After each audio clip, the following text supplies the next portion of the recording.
Hello everyone, this is the Grotesque Down here again. I know I'm going back with these reviews now since I'm back again. But I'm enjoying it. I really am enjoying making videos and whatnot. And anyways, today's another review for the review series, and I have a interesting locomotive. Uh, Today I have an Athearn Genesis EMD Genesis P42. This is the one that came out during late May. Sorry, my sister's cat's running around again. It's still my cat, but he's giving me in the video a bit. He loves trains. I don't understand why, but he's a boy. What do you expect? I mean, I'm seeing girl cats like this stuff, but he really likes this stuff, and now his tail's on my track. Anywho, it's got Athearn 75th anniversary on there. It's pretty cool. There's a box detail. It's got Tsunami 2. I've heard about problems with this run.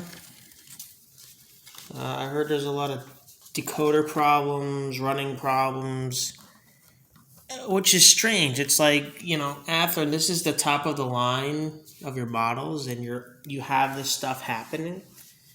So, I respect their models. I heard they're really great runners, really solid built runners, but then I'm hearing these problems like, what is the QA department, the quality assurance, the quality control, like what's going on here? Here's the engine in the box. Now, probably some people are wondering is why am I doing something that is out of my era for those hardcore modelers that like to model a specific era. And the reason why I could tell you, for example, my TGV train that's not even from America. I wanted that TGV train because when I saw it in one of these books that had European HO trains in there, I saw the Sud East orange livery TGV train, and I thought that was the coolest looking train. I want to get that one day, and I finally got it in my favorite color, yellow, and that's the postal train, and that is actually considered rarer, but that doesn't have to do anything with me wanting that. And I got a full 10 car set, and I was like, wow, this is amazing. And same thing with this locomotive. I thought this was a cool diesel locomotive from the movie There Goes a Train. If a lot of people know about that movie. Unfortunately, this is not the early one where it has like the light bar on top. Not really a light bar, but like LED lights or something. I don't even know if they were LED back then. But yeah, the model looks amazing. The detail is beautiful. All that detail just looks so good on this. Obviously, the bottom of the wheels of the truck's going to be blank. It's got some grease coming out. I don't know why, but that's what happens when you live in Florida. It'll loosen up all the lubricants and it'll come out. The cat's just searching liquid smelling stuff. So the EMD made these Genesis locomotives. Let me get this center stage. Move this stuff out of the way. Packaging. So yeah, EMD. No, it was GE. I'm sorry. GE was contracted to make a new design locomotive to replace the old fleet that Amtrak was having with the F40PHs. I don't know what my cat's doing back there. And I don't know an exact number of how they ordered these, and they were designed mainly because they wanted to use them everywhere, especially in the Northeast corridor where the old New York Central was, because in New York Central, the tunnels there had a really low clearance, so they had to come up with a low body style. Now, these engines, I believe, have a unibody, like a monocoque design, and so it was really expensive. If any of these engines crashed, they usually just scrapped them. if they were in an accident, because the amount of cost to replace the monocoque body was extremely expensive. Eventually, they added a bolted-on section to the front to help lower the cost as a separate piece, so that would only probably get damaged, although whenever I've seen pictures of these in a crash, that's usually the whole thing is mangled up and twisted. But overall, it's not the prettiest diesel locomotive in America, but I like that 1990 style of, sleekness to it. I love the silver. I like the Phase 3 design. I wanted to originally get number 99. Unfortunately, they ran out at Train World before I could even, get it. I thought I pre-ordered it, but unfortunately, my pre-orders were not working at the time. They blocked me off from it. I was like, what? How? That's a story for another time. But luckily, they had one DCC and sound train of these models left, and it was luckily the phase that I wanted it, the Phase 3, and it was number 21. I'm like, I like it. Now, have you ever seen the real one in real life? No. But again, I got this model because of that There Goes a Train movie from my childhood, and I really love the Genesis look. I wish they had coaches that actually matched the shape of the side profile. I don't know. I just find it weird that the coaches are different heights and shapes in America, because I like those, train sets that they had in Germany, and not Germany, but in France with the TGV, and I like the old school streamliners that had the coaches that would match the shape of the tender sometimes to make that streamlined, bullet train looking thing, even though they were just steam engines. So again, this is a product of America right here. It's the detail on here. It's got grills. I think those are see-through grills. I'm not sure if they are. No, I think those are no. It's got some design in it. I can't tell. I think it's actually just it's just really good plastic molding. I think these are the same too. These are really good plastic moldings that make it look like you can look through there. Although the fan on top is really good. There's actually a fan inside. It's see-through. Exhaust looks pretty good. Got your horn right there. Some antennas if it focuses. Doors don't open, of course. There's interior detail, but there's no... I don't understand. Broadway Limited puts crews on their locomotives. I'm not sure every single locomotive, but they put crews on their locomotives. Not sure about the diesels, but when it comes to this, it's like, I'm going to put an interior in it, but why not make the extra step and put a crew in there? Otherwise, it's just a ghost train, So, it's whatever. There's the back, the locomotive, rear headlights, and it's got marker lights. Marker lights do work on this, and I thought it's really cool. It's got ditch lights that work, and they also flash when you do the horn. They don't flash when you do the bell. I don't know if they actually did that, but I think that would have been cool, because sometimes you would see the ditch lights flash, and I think it should have been a separate function too. So it's a streamlined design. There's not really a lot of details you can see on there. On the sides, it's got some piping and whatnot, but it's not as your other diesels that you would know. They have so much detail under there. But it's a minimalistic design, and some people probably have the ready to roll one from Amtrak, from Athearn, and that one was a pretty good model as well. So we're going to turn on the locomotive. I'm going to see what edges I had on. Nope.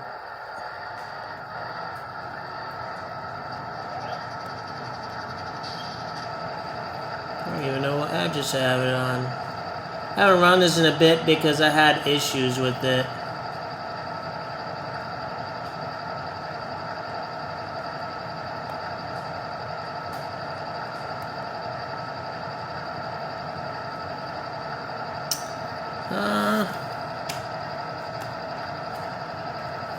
shame. I'm surprised I didn't know I made it. Let me figure it out.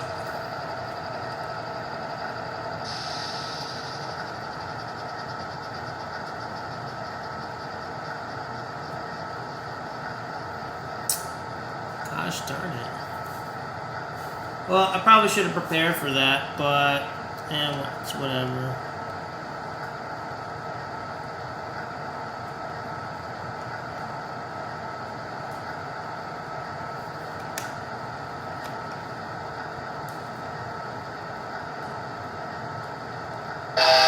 Oh, there we go. It's 21,000. Oh no, 2,100. So you got the bell, the horn.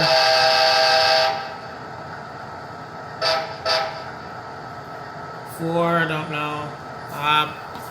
Of course, I don't even have the manual out. Well, I got it going, so let's see what the functions that we have that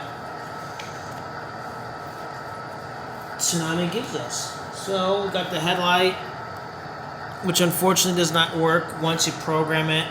I mean, it's not every locomotive. I'm pretty sure there were some winners and losers. I obviously got a loser when it comes to headlight. Unfortunately, once I programmed, I don't know why when I programmed the locomotive to the, desired address I want to give it, the headlight just doesn't work anymore. But when I factory reset it, even if it was just factory, address number 3, the headlight works completely fine. So I don't want to take forever to reset it to show you what the headlight looks like. Unfortunately, I'm pretty sure there's a video you could see on YouTube that will show that. I'm sorry about that. It's not really my fault. It's more so of quality control at Athearn. I didn't mess with any CVs. All I did was just try to make my address, and for some reason, the headlight just does not work. So F3 is the short horn, which we already did. F2 is the horn. F1 is the bell. We have the modern Graham E-bell, electric bell. I prefer the electric bell. I like the sound of it.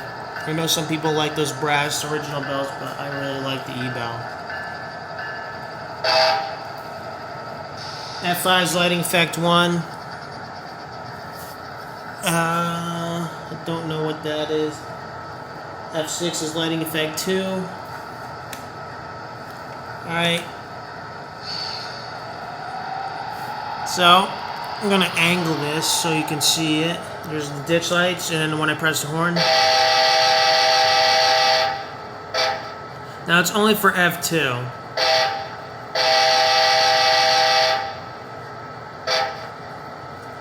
So, I really like the flashing ditch lights. I think that's really cool. There's no ditch lights in the rear, but I'll show you the marker lights. They are red. They are glowing. They're just not as bright. There they are right there. They glow red. And I'll show the rear. There they go. They just turned on. So, yeah, the headlight just does not work. I was really disappointed after would I return it? No, but because it works fine. It's just that the headlight doesn't work. So I'm like, well, I'm just gonna have to use the steam code rule back in the days when you didn't have to run the train with the headlight on during the day. Even though this is from the 1990s, this locomotive. So what are you gonna do, right?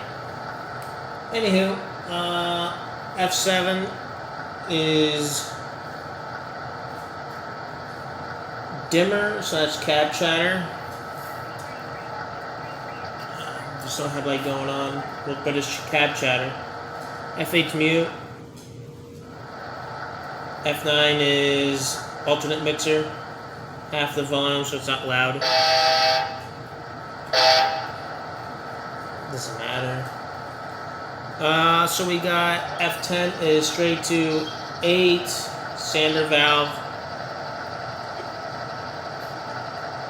F11 is brake set release.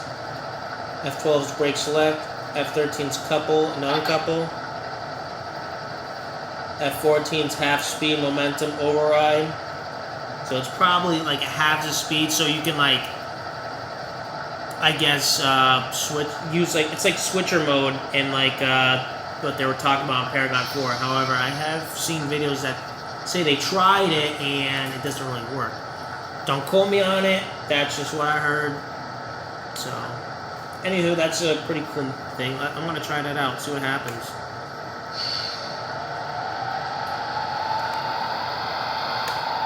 Well, doesn't look like it does very much. F15 handbrake.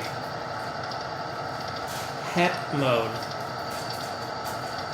Oh, that's when they turn on and off the engine. Fuel loading sequence, F17. General service sequence is F18. F19 is straight to idle. F20 is steam generator or aux, HEP generator, again, pretty much. F21 not used, F22 not used, which is interesting. F23 is all aboard. The coach doors if enabled too. F24 is aux lighting effect, which not sure what that does.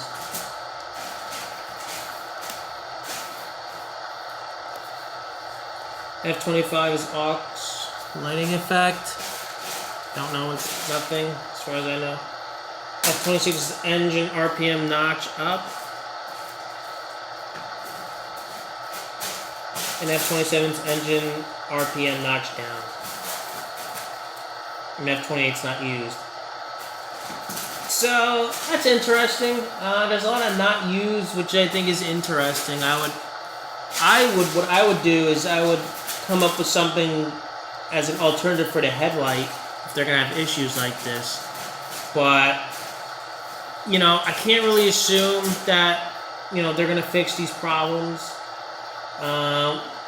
Hopefully they do another run and it don't mess up again. I'm not gonna get another one. One was just all I wanted. But it's a shame the headlight does not work after you address the locomotive. It's not every locomotive. From what I understand, everybody has different problems. It just sucks that I got, the headlight problem. But everything else works completely fine. And I'm pretty sure if I screwed with the CV programming, I could probably fix it. But I'll probably take it to the club one night. I know a guy who understands CV programming in general a bit. So we'll see what might happen to get that fixed. So let's go into operating. I know we got a freight train today because it pretty much had that running with the J1 yesterday. We are coupled up and we're going to be pulling boxcars again with Pennsylvania stuff. I know, right? Amtrak of Pennsylvania. Will I get coaches for this train? I want to get Horizon Phase 3 coaches for this train. Reason why it's because it's East Coast. And I like the Horizon coaches. I think they look nice. I think they look good with this locomotive.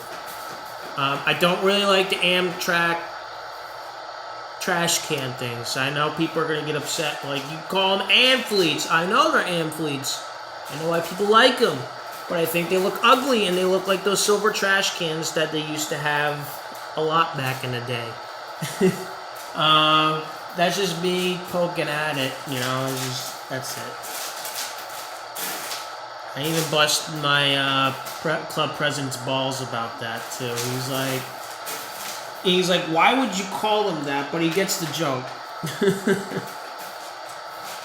Anyway, let's get on to operating. We're going to be heading on out, forward direction.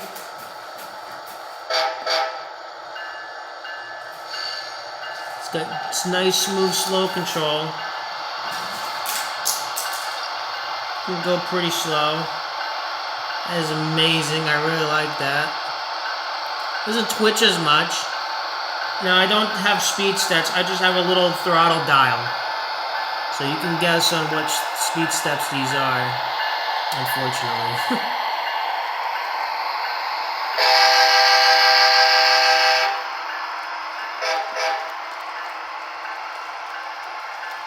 Now the bell is not that loud, but in real life, I don't think the bell would be that loud anyways. You know, I like the sound of the bell.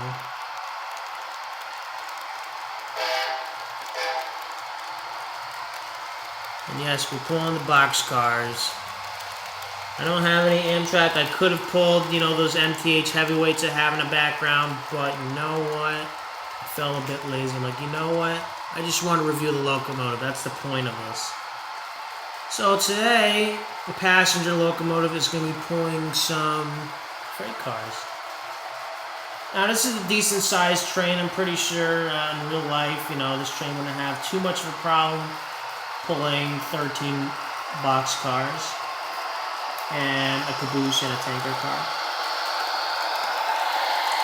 Trains today are a lot longer and bigger than they were back then, and these are basically 1940s, 1950s era boxcars.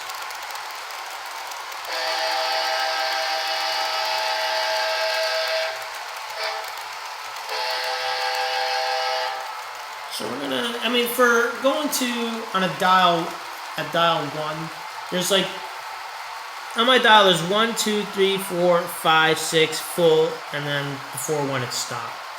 This is cruising pretty well at just past 1. I'm gonna go to 2. Stop, cat.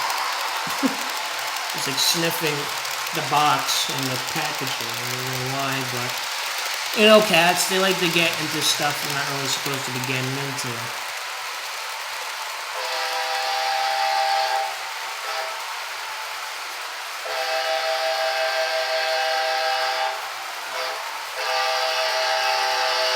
You go to flashing ditch lights. Some of the E-bell. You can't really hear the E-bell that well, but the video might pick it up.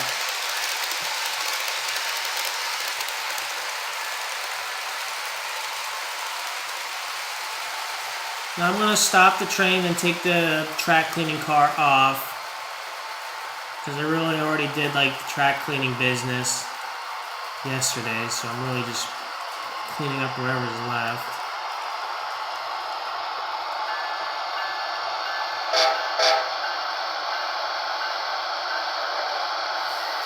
I'm going to take that off.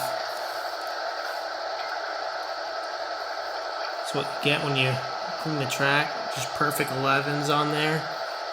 Unfortunately, they dry out pretty quick.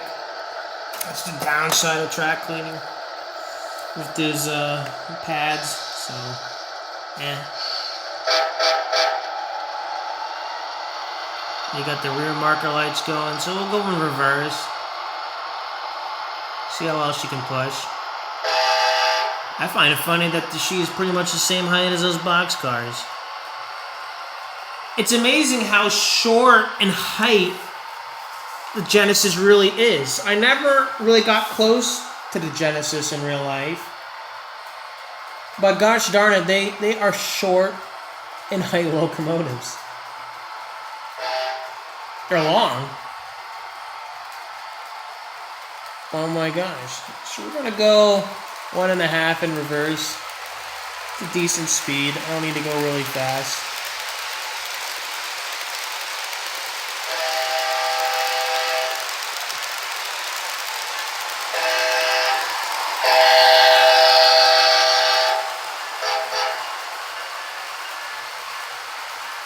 So the ditch lights are not on, obviously, when I go in reverse.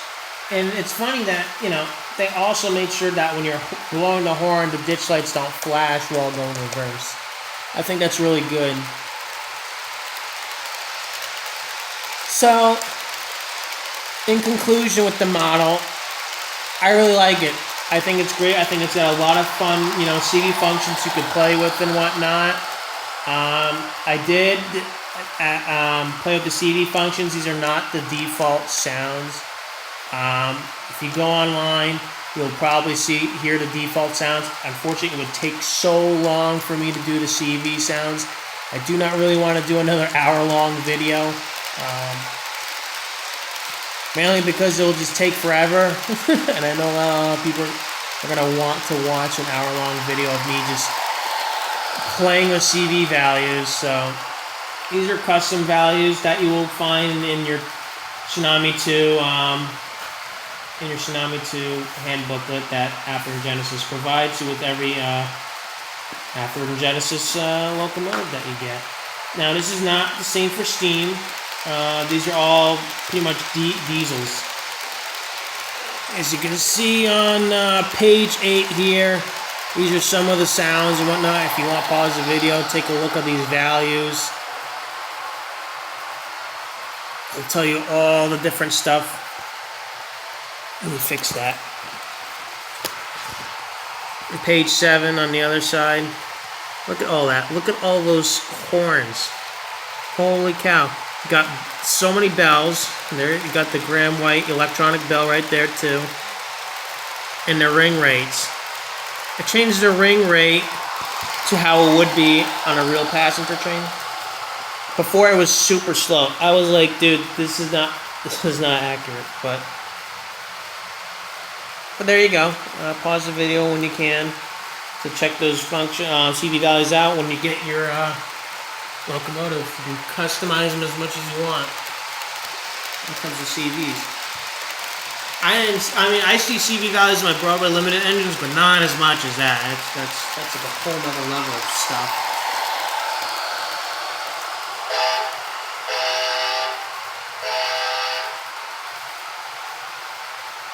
Alrighty, so we're gonna let her stop soon. I'm gonna slow down, put the bell on. Now there's no sequences like Broadway Limited has with the railroad crossing sequence, which to be honest, I'm not sure why Broadway Limited does that as a function. I would probably replace that with something else. Personally, that's what I would do, but I don't program, so I do simple programming.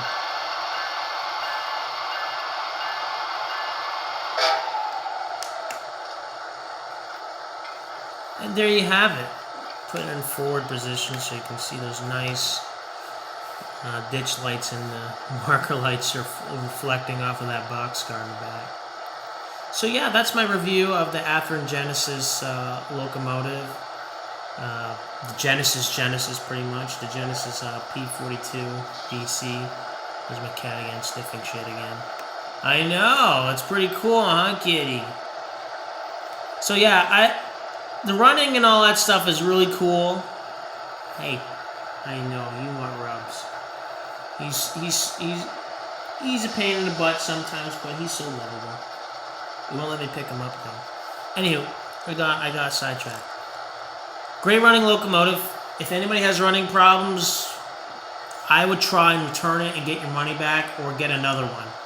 If they're still around, because these were selling out so fast in the week or so that I was trying to get one of these after I pre-ordered. I was checking, like, when are these arriving at the stores? And as soon as it arrived, I'm like, where's my confirmation? I'm getting mine. So if there's any more, try and try to return it to the store that you got it from and say, hey, this wasn't working, can I get another one? I'll return it to you guys. And they should do that, dealers. Now, this may be a little bit too late to do that. I'm pretty sure everybody's gotten one, unfortunately, but other than that, don't spend your money over the price that it was to get these. Don't, because again, you don't know what's going on.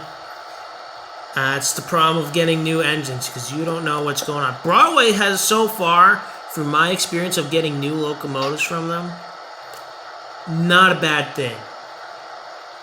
Like, nada. Which is baffling to me, because Athearn, from what I understand from my club's perspective, they're really great.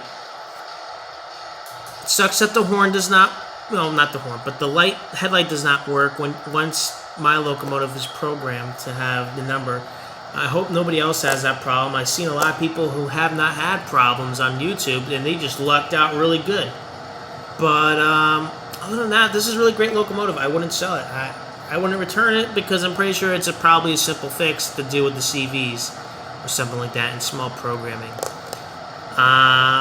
It runs fine. It runs completely fine as an Athearn should, really. So, yeah, it's a great runner. I think, you know, some people like it's not worth it. Just get the other one. I respect that. I would wait for a second run of these to really see if they fixed all these problems. $250 was the price that I got this for, and to be honest, I thought it was worth it.